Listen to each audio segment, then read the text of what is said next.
Hello there, welcome to the Football Bloc. My name is Brandon, and today we're going to look back at the Gold Cup 2021 quarterfinals, and I'm going to react to my predictions and see what I got right. If that sounds interesting, let's hop right into it. One step beyond.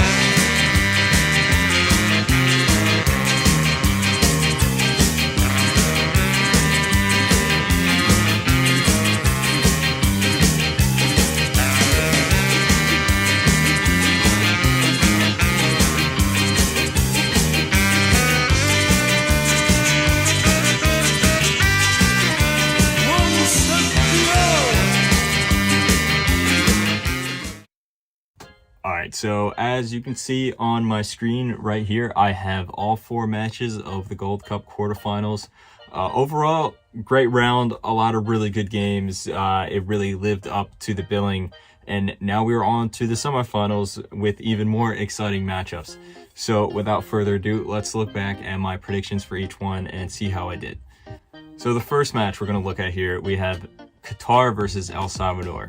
And this match, I predicted that El Salvador would lose to Qatar 3-2, and look what happened in real life. Qatar beat El Salvador 3-2. I'm really proud of this prediction. I got it spot on. Great oversight on my part and all that. Exciting game. It was a really amazing game. I mean, El Salvador are a team that had a really good defense coming into this game. Qatar, a little shaky at the back, but going forward, they're probably the best team in this whole tournament so far. The way they counterattack, the way they just pick their moments, they're just so efficient. And that matchup really undid El Salvador within the first 10 minutes. Qatar just hit El Salvador when they weren't looking, when they were still sleeping. And then within the first, I believe, 10 minutes, it was 2-0 up to Qatar. Just to put that into perspective, El Salvador only conceded 1 goal throughout the whole tournament, yet they conceded 3 goals here. Almoz Ali scored a penalty to make it 3-0 in the second half. And then from that moment on, it looked like El Salvador were just completely out of it, and Qatar would just roll to an easy victory. But that did not happen, as El Salvador made a few changes, subbed on a few guys, and their momentum completely changed. Their motivation was through the roof. They went for it, and they scored 2 nice goals, and they almost scored a third one on a few occasions there, if not for some last-ditch defending from Qatar. But ultimately, Qatar came away with the 3-2 win. I think overall they were the better team, save for the last 25-30 minutes, but still overall the better team and deserved winners here, and they march on to the semifinals. And on to the next match, we have Mexico versus Honduras. Now this one I got wrong. I said that Mexico would win 1-0. Ultimately they ended up winning 3-0. So I got the result right in the sense that Mexico were the ones that made it through at the expense of Honduras, but I did misinterpret how the match was going to be. I said that this match was going to be relatively tight. Mexico would clearly be the better team, but it wasn't going to be a blowout or anything like that. And it was certainly a blowout, as Mexico came away with 3 unanswered goals.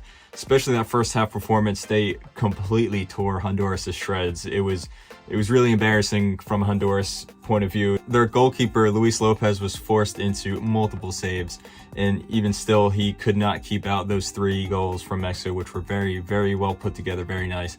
But you do have to feel for Honduras, as they've had some major injuries to their most talented players. There's been a COVID outbreak. They didn't even have a full roster. They had a limited bench. So it makes sense that they got eliminated at the expense of Mexico, who are the best team at the tournament at this point, I would say. So ultimately, I got this result right, but not the exact score, which is fine. But on to the next match, we have Costa Rica versus Canada, and I got this one completely wrong. I said that Costa Rica would win 2-1 over Canada. I said that they would be defending for most of the match, that Canada would have the lion's share of possession and chances, which was true. But I did say that Canada would struggle to score, struggle to finish off those chances, and Costa Rica would just hit them on the counter and be really clinical with the few chances that they would have. which didn't happen because Costa Rica had virtually no chances throughout the game. Canada played their best game of the tournament so far. They really played out of their skins, complete step up from their last few performances, which were good, but this was a really all-round great performance from Canada. They really showed that they're a serious team going forward. They completely pushed Costa Rica back into their own half for the entirety of the game, and they were clinical with their chances. Now, this Costa Rica side, it's a shame because, you know, you just look at this team, they've had so many talented players over the years, especially this past decade. They made it to the World Cup Quarterfinals completely out of nowhere. They've had a lot of really talented players. They finished, I believe, second place in both World Cup qualifications in 2014 and 2018. Even though they got eliminated in the group stage of the 2018 World Cup, they still played well. And you would think that would transfer to success on the Gold Cup stage, but it hasn't, unfortunately. They've never even reached a final, let alone won the tournament, which is a real shame considering how talented this generation was.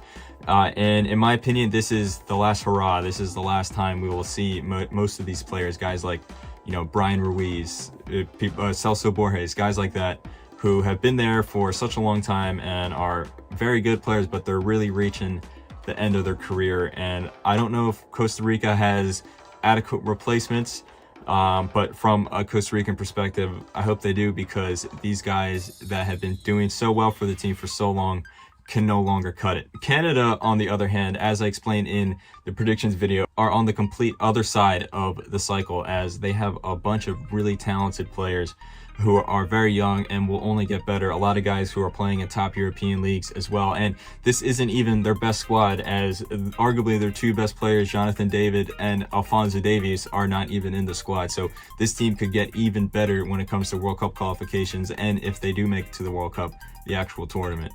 So anyway, I got this prediction wrong. Inevitably, you're going to get some wrong, and this one I definitely did. Anyways, on to the last quarterfinal matchup. We had the USA versus Jamaica. And this one, I'm very proud of this one as well, as I said that the US would beat Jamaica 1-0. It'd be a really tight game, really nervy at times, and that is exactly what happened, as the USA scored late goal. I said it was going to be an early goal and they would just hold on to that lead for the rest of the game, but in fact it was a very late goal from Matthew Hobby, wonderful header, that saw us overcome Jamaica. Overall, not really the best performance from the US, but we're accustomed to see that throughout this tournament, as they've been getting results but not really playing that well. And ultimately in a tournament, that's kind of what you have to do, especially when you consider that this isn't even our main squad. This is just a bunch of B-team guys who are basically playing to justify their spots within the A squad when it comes to World Cup qualifying and potentially the World Cup itself. But as for Jamaica, it is a shame because I thought they played well this tournament. They're a very exciting team to watch this tournament. Certainly more exciting than the US, at least. And they have a really talented crop of players and a very experienced manager. But they just could not overcome the United States.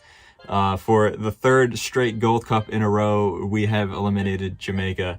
And it is a shame. You have to feel for Jamaica because, as with Costa Rica, they have a talented group of players over these past few years. Now, they still have a lot of gas in the tank, and they still have a bunch of young guys coming in as well, unlike Costa Rica. But this team has just come so close to success at the Gold Cup. You know, final in 2015, final in 2017, semifinal in 2019, and yet they have no trophy to show for it. So, you know, hopefully someday they'll at least, at least they'll win one, but that will not be the case in 2021, as the US spelled out the end of the road for Jamaica here.